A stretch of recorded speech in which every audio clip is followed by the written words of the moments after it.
These two beautiful hammers were sent to us months ago now by Roy and Josh at Fraser River Forge. They reached out and said, hey, we'd like to make you a couple hammers. And we thought, wow, you know, a blacksmith can never have too many vices or too many hammers, and so yes, please, thank you.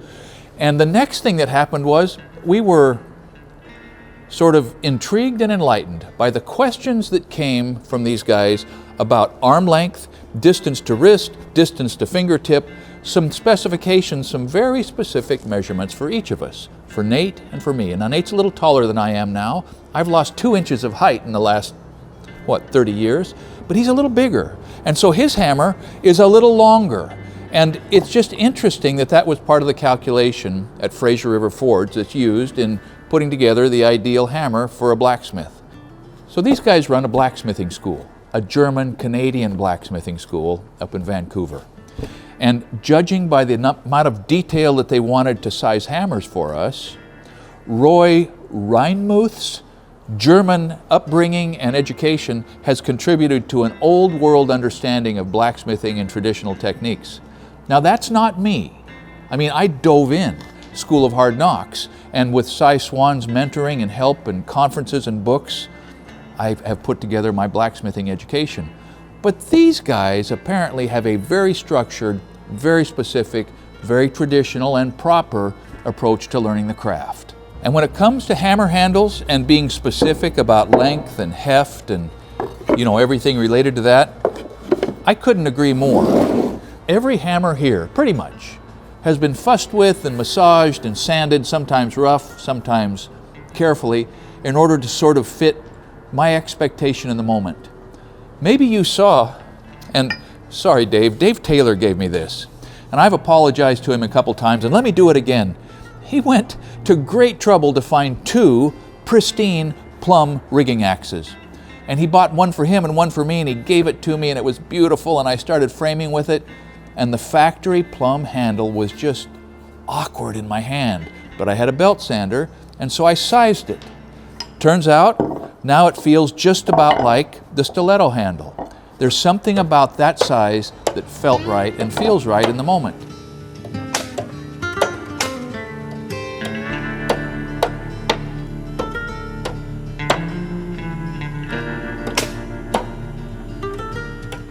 And on most of these, I've done the same thing.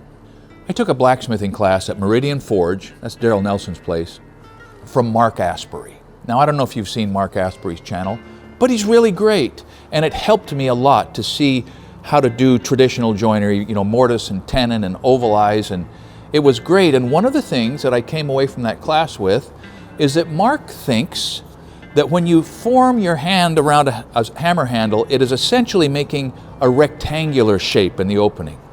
And so he's ground all of his hammer handles to roughly rectangular in section. I tried that on this 4-pounder. I liked it. An 8-sided handle is something that is traditional, and you can buy handles, in fact, that are this, you know, sort of stretched out octagonal shape. So I tried that on my crosspeen 4-pounder, and I like that sometimes. I've got a couple of 2-pounders here. You know, my little rounding hammer, flat face utility hammer, and a crosspeen 2-pounder with a factory unaltered issue of a mechanic's hammer handle. And I go back and forth. I like them both.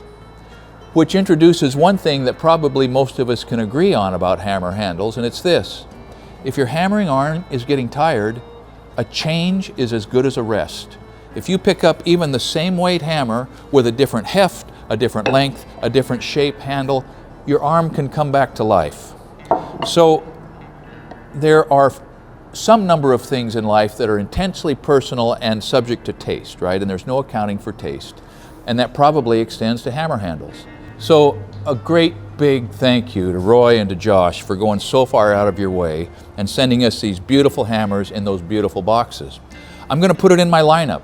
I'm going to use it for a few years, and I'll circle back and let you guys know sort of how it's performed and how I like this handle. But let me just sort of point this out. And they didn't know this, but I have long been needing a 3-pound crosspeen. 2, 3, 4, or thereabouts. And I love hammers. A man can never have too many hammers, as far as I'm concerned, in the shop, and for that matter, hanging around your anvil. Thank you for watching Essential Craftsman, and keep up the good work.